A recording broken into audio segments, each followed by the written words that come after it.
Reyhan dükkanında yigitler çiğnem, gıydılar çiğnem eşikler var. Hemmeğinin razmerinden var.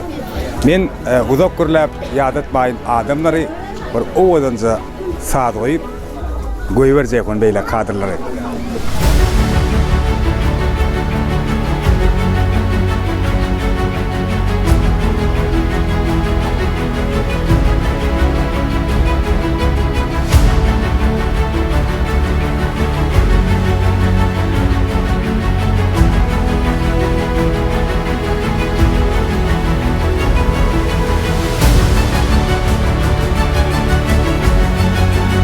Yine şu asasın bir hedirliyet taşı. Nadım batıl toy saçağım var. Emmene de açık isterdi bu değil. Şosanda verdim dedi.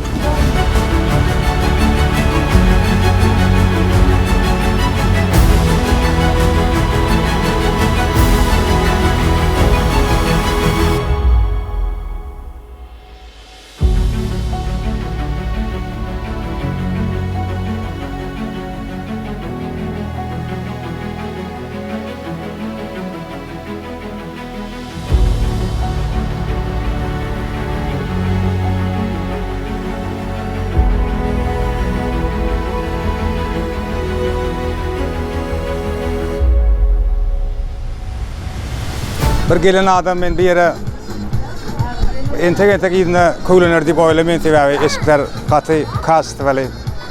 Men yalı bir eski yırtılan çağa yeni adamlara 3 yıldan gelir bir yere.